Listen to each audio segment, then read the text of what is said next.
Elon, okay. Vlad, can you hear us? Vlad the Stock Impaler. Hey guys, thanks for inviting me up. It's good to hang with all of you. All right, Vlad, I was what really happened? Give us the inside scoop.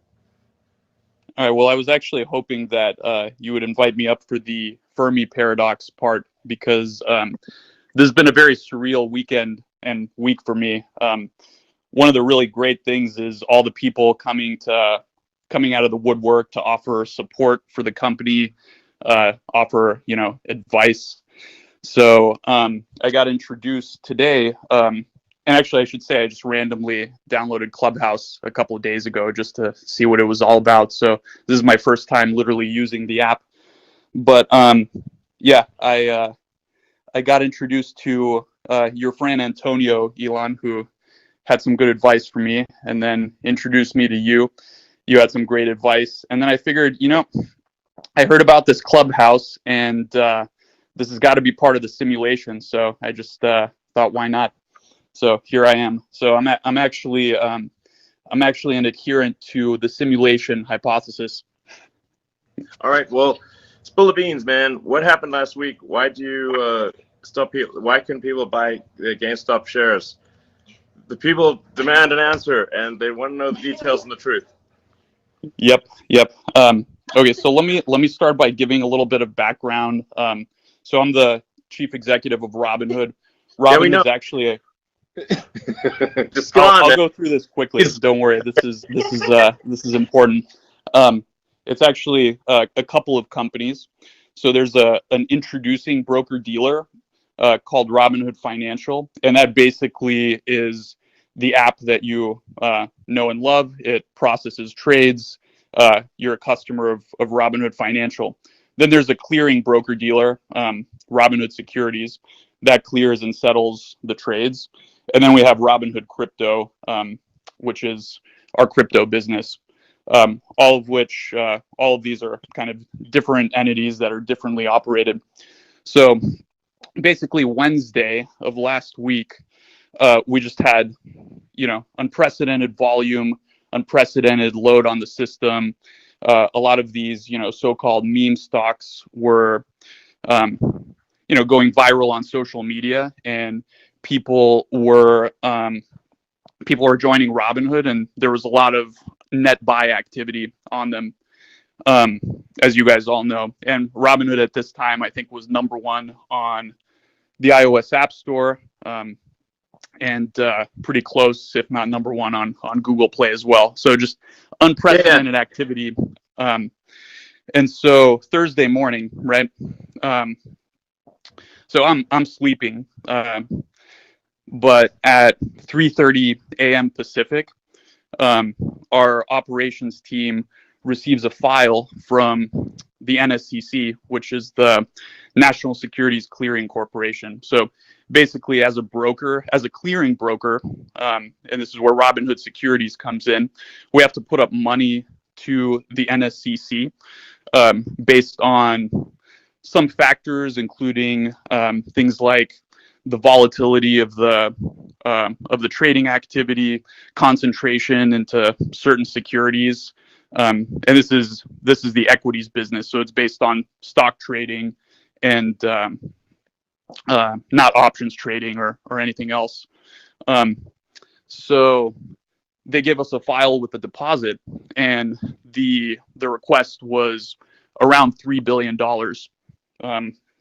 which is, about an order of magnitude more than what it typically is, right?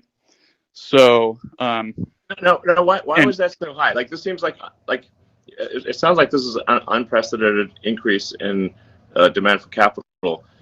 What formula did they use to calculate that? Well, yeah, and just to give context, Robinhood up until that point has raised, a little bit around $2 billion in total venture capital up until now. So it's a big number. Like $3 billion is a large number, right? So basically the details are, we don't have the full details. It's a little bit of an opaque formula, but there's a component called the VAR of it, which is value at risk, and that's based on kind of some fairly quantitative things, although it's not fully transparent. So there are ways to reverse engineer it, but it's not kind of publicly shared. And then there's a special component, which is discretionary. So that kind of acts as a multiplier, and basically discretionary meaning like it's just their opinion. Yeah, it's a little bit. I mean, I'm sure there's definitely more than just their opinion, but basically, well, I mean, I guess like it's based on what growth. everyone wants to know. What everyone wants to know is like, did something maybe shady go down here? It's like it seems weird that you'd get a sudden $10 billion demand. You know, three in the morning. Sorry, how much? Yeah, it was $3 billion US dollars. 3 billion. Okay, $3 billion. Yeah, around. You know, just suddenly out of nowhere. And what percentage of that I wouldn't impute shadiness to it or anything like that. And actually, you know, the NSCC was reasonable subsequent to this, and you know, they worked with us to actually lower it. So it was unprecedented activity. You know, I don't have the full context about you know, what's going on in the NSCC to make these calculations, but yeah, essentially, it was a large number. Is anyone holding you hostage right now? No, Blink I'm twice. Okay. Yeah. Thanks for asking. But anyway, so this was obviously nerve-wracking, and I actually was asleep at this point. You know, the operations team was fielding this at 3:00, and then you know, we got back, we put our heads together. You know, our chief operating officer basically said, "Look, let's call up the higher ups at the NSCC and kind of figure out what's going on. Maybe there's some way we can work with them." And basically, there was another call, and they lowered it to something like $1.4 billion from 3. Okay. So, okay, we were making some progress, right? And then, but it's still a high number. And then we basically proposed, well, let's explain how we plan to, let's explain how, you know, we'll manage risk in these symbols throughout the day. We proposed marking these volatile stocks that were kind of driving the activity, position closing only. And then at about an hour before market open, so 5:30 or 5 in the morning, they came back and they said, okay, the charge is, or the deposit, 700 million, which we then deposited and paid promptly, and then everything was fine. So that essentially explains why we had to mark these symbols position closing only, and also why, you know, we knew this was a bad outcome for customers. You know, part of what's been really difficult is Robinhood stands for, you know, democratizing access to stocks, and yes, we want to give people the access. So that's been very, very challenging. But we had no choice in this case. We had to conform to our regulatory capital requirements, and so the team did what they could to make sure we were available for customers. Who controls this organization, this clearinghouse?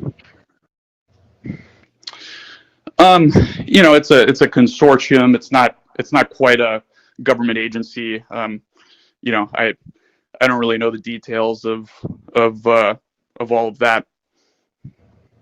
Okay. But you know, and to be fair, like we were I think there was legitimate sort of turmoil in the markets. Like, these are unprecedented events with these meme stocks, and you know, there was a lot of activity. So there probably is some amount of extra risk in the system that warrants higher requirements. So it's not entirely unreasonable. But we did operational processes to make sure that customers that had positions could sell their open positions, because obviously restricting someone. We got a lot of questions about